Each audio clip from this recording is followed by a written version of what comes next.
可以将影子变成分身，是一种攻击性。这些愚蠢的野兽，切！我岂可让你们？你已经到极限了。龙王锯。 Halo dulur Sampurasun, bagaimana kabarnya? Semoga kalian sehat selalu dan diberi rezeki yang melimpah. Balik lagi bersama kami di channel Lalajo Anime. Pada video kali ini kita akan membahas alur cerita Donghua yang diadaptasi dari sebuah novel yang berjudul. Film ini menceritakan naga yang sudah hidup selama 5000 tahun. Naga ini berbeda pada naga umumnya. Ia adalah naga vegetarian. Selama hidupnya, ia merasa puas jika hanya berdiam diri di sebuah gua. Namun, kehidupannya berubah seketika setelah ia bertemu dengan anak yang bernama Reiko. Jadi, bagaimanakah keseruan ceritanya? Okelah, tanpa berlama-lama lagi, kita langsung saja ke alurnya.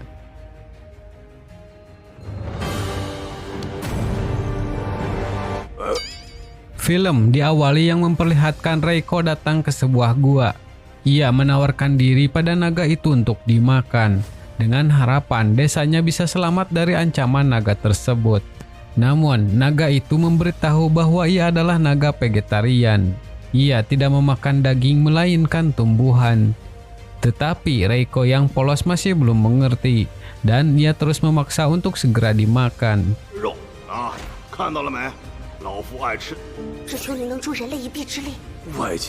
Naga itu malah menjadi pusing untuk memberitahunya. Makanannya adalah tumbuhan yang tumbuh di sekitar gua. Lalu Reiko pun mengangguk sedikit mengerti. Akan tetapi ia malah menyiapkan tumbuhan berserta dirinya.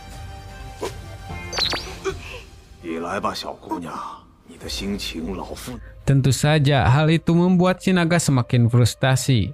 Tersebar rumor naga adalah naga paling ditakuti, hingga ia mendapatkan julukan naga jahat pemimpin pasukan Raja Iblis. Reiko sangat kagum dengan kekuatan naga itu. Untuk itulah ia sangat bangga jika mempersembahkan dirinya demi warga desa. Namun pada kenyataannya, naga itu adalah naga penakut. Bahkan jika berhadapan dengan seekor kelinci, malah ia yang kabur. Untuk itu naga menyuruh Reiko segera pulang. Jika tidak, orang tuanya akan khawatir. Tetapi Reiko memberitahu ia adalah anak sebatang kara. Meskipun ia mati, tidak akan ada orang yang bersedih untuknya. Bahkan jika ia kembali ke desa, dengan sebagai tumbal ia tetap akan berakhir. Kemudian Reiko mengeluarkan sebilah belati untuk mempersembahkan jiwanya.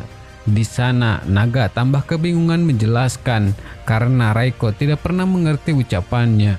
Terlihat ada kekuatan sihir terpancar dari dalam tubuh Reiko. Mungkin kelak ia akan menjadi penyihir yang hebat. Lalu ia memikirkan cara agar Reiko tidak mati di tempatnya. Kemudian naga berbohong mengatakan jika jiwa Reiko telah ia makan. Dan untuk sekarang Reiko telah berhasil mengorbankan dirinya. Ia bisa pulang ke desa dengan tenang. Namun di sana Reiko malah mengambil kesimpulan ia sudah menjadi murid naga itu. Dengan begitu ia akan menjadi satu dengannya. Ia akan mempersembahkan jiwa dan raga untuk setia menjadi seorang murid.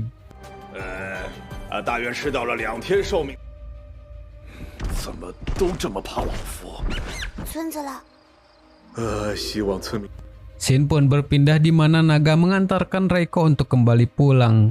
Dalam perjalanannya, naga berpikir mengapa orang-orang sangat takut terhadapnya. Padahal ia tidak pernah mengusik mereka sama sekali. Dan ia berharap orang-orang desa akan bisa menyambutnya dengan ramah. Akan tetapi...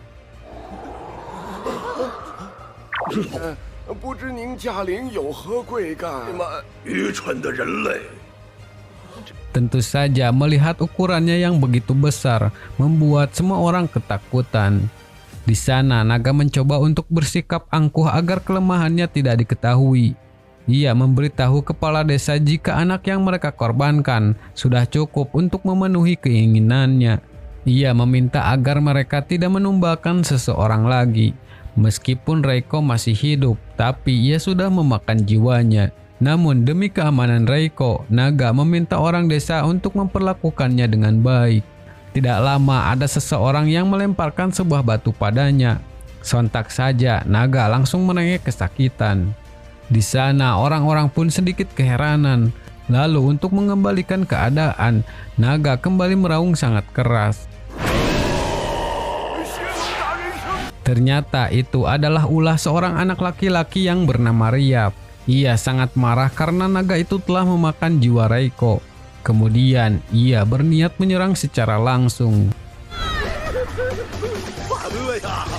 Beruntung orang-orang masih sempat menghentikannya. Lalu di sana Reiko malah mengancam Riyad. Jika ia masih berani tidak hormat pada naga, maka ia sendirilah yang akan menghabisinya.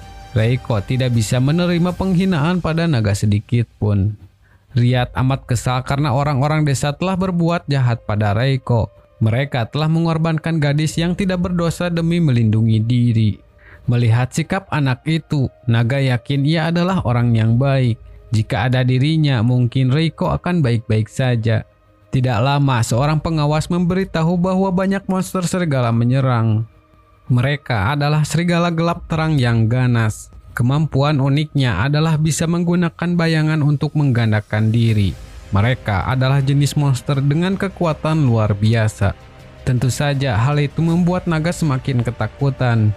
Namun orang-orang desa sangat percaya dengan kekuatannya.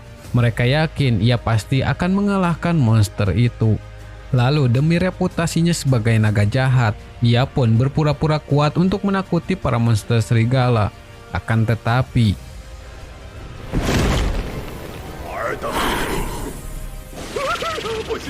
beruntung kemudian Reiko beraksi untuk mengalahkan mereka. Naga sangat terkejut ternyata Reiko memiliki kekuatan luar biasa. Kekuatannya bangkit setelah bertemu dengan naga. Bahkan ia bisa membuat serangan seperti serangan cakar naga.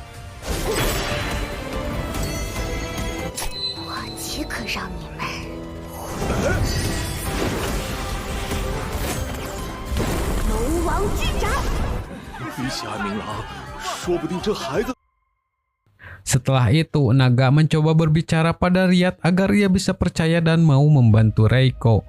Akan tetapi, ia masih belum percaya begitu saja.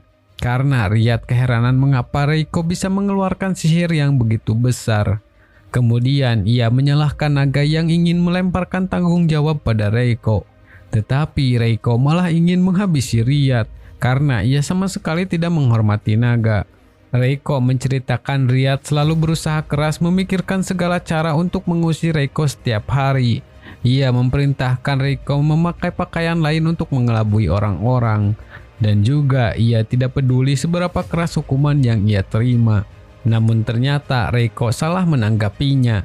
Tujuan Riyad mengeluarkan Reiko keluar desa adalah untuk menyelamatkannya. Kemudian saat ada kesempatan, Reiko malah ingin menjadi tumbal. Ia mengira jika mati menjadi tumbal adalah sebuah kehormatan.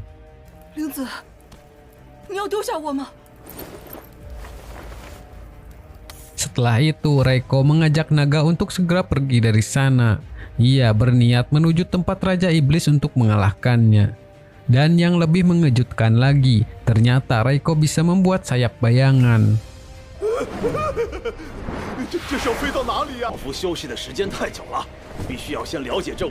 Namun karena naga itu tidak mempunyai sayap dan biasa berjalan, ia sangat ketakutan jika terjatuh dan mati. Kemudian demi keselamatan, naga meminta Reiko untuk tidak langsung melawan Raja Iblis. Ia beralasan sudah istirahat begitu lama, jadi harus memahami dunia yang sekarang. Untuk itu mereka akan mencari kotak tempat petualang berkumpul agar bisa bersatu melawan Raja Iblis. Secara ajaib, Reiko bisa menciptakan penglihatan jarak jauh hingga ribuan mil. Tidak lama ia menemukan kota yang bernama Periodona. Ia melihat ada banyak petualang yang sedang berkumpul membentuk serikat. Ia melaporkan hal yang lebih penting menurutnya, seperti harga komoditas di Periodona meningkat, harga telur naik hingga 3 kali lipat, dan kebijakan preferensial terkait. Tentu saja hal itu sangat tidak penting bagi naga.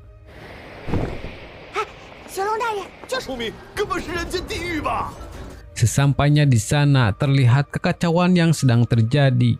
Orang-orang sedang bertarung melawan monster burung. Si naga keheranan mengapa Reiko tidak melaporkan hal itu. Reiko mengira kejadian seperti itu adalah hal sepele bagi naga jahat. Tidak lama orang-orang mengira naga adalah monster yang akan menyerang mereka. Serangan pun dilancarkan menuju naga. Di saat itu Reiko mencoba menghalaunya. Ia mengeluarkan sihir seperti semburan naga.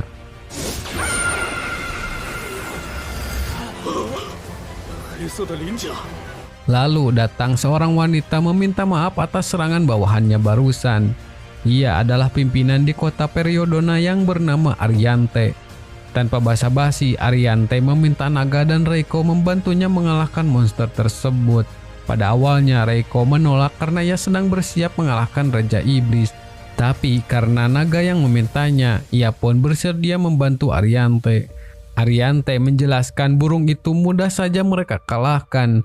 Namun setelah mereka mati, tiba-tiba tulang mereka berubah menjadi monster yang terus beregenerasi. Tujuan mereka hanyalah membakar kota.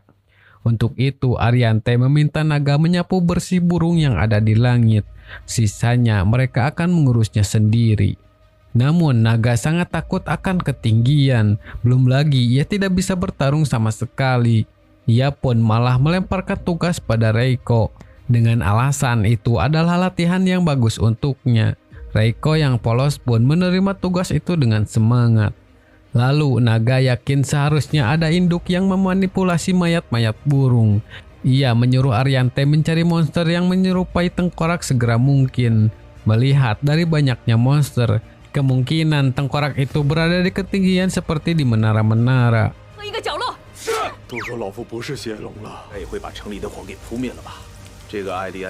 Tidak lama Reiko kembali setelah ia membasmi semua burung.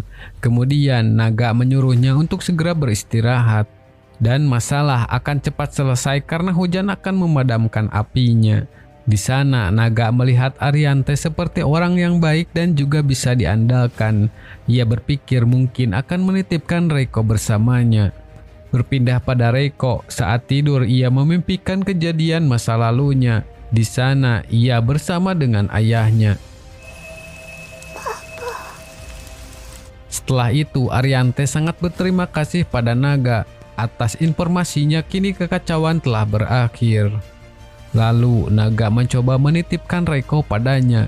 Namun Ariante mengira naga mempunyai motif lain di balik itu. Dan ia juga menanyakan mengapa naga mengkhianati Raja Iblis. Ia mengira Raja Iblis seharusnya tidak akan mengabaikan naga berbakat seperti dirinya. Di sana naga mencoba menjelaskan kesalahpahaman itu. Ia menceritakan semua tentang dirinya dan Reiko.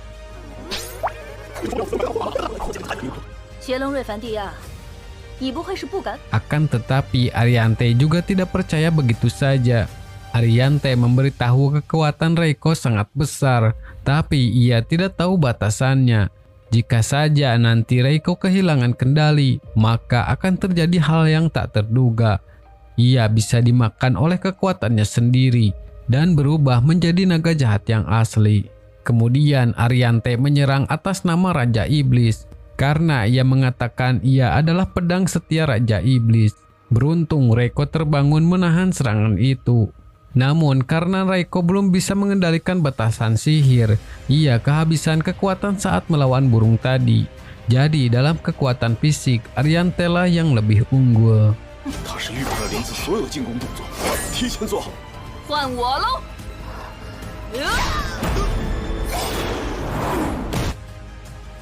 Setelah berhasil menjatuhkan Reiko, Ariante langsung menuju naga. Meski serangannya tidak melukai fisik, tapi naga bisa merasakan kesakitannya. Di sana, naga tidak bisa berbuat apapun.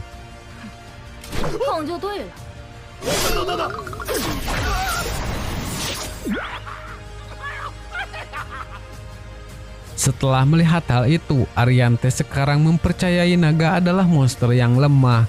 Tujuan dari pertarungan itu hanyalah untuk memastikannya saja. Dan nama pedang setia Raja Iblis juga hanya bohong belaka. Ariante menyarankan naga untuk tidak menyebut dirinya lemah sembarangan, apalagi di hadapan Reiko, karena ia adalah keyakinan Reiko. Jika keyakinannya runtuh, akibatnya akan sulit dibayangkan. Selain itu, naga diyakini adalah buronan tertinggi kedua setelah Raja Iblis. Jika semua orang tahu betapa lemahnya naga, maka akan ada banyak pemburu hadiah yang ingin memenggal kepala naga. Tentu saja mendengar hal itu, naga sangat frustasi. Ia sangat ingin kembali ke kehidupan di dalam gua yang damai. Tapi Ariante memberitahu sebuah cara. Caranya adalah mengecilkan tubuh naga. Dengan begitu, ia akan sangat mudah bergerak. Lalu Ariante membawakan ramuan pengecil tubuh yang cukup banyak. Namun ramuan itu tidak bisa bertahan lama. Shin pun berpindah keesokan harinya. Saat Reiko terbangun, ia sangat terkejut melihat naga berubah menjadi kecil. Jadi bagaimanakah kelanjutan ceritanya? Kita lanjutkan lagi di video yang akan datang. Terima kasih sudah menonton.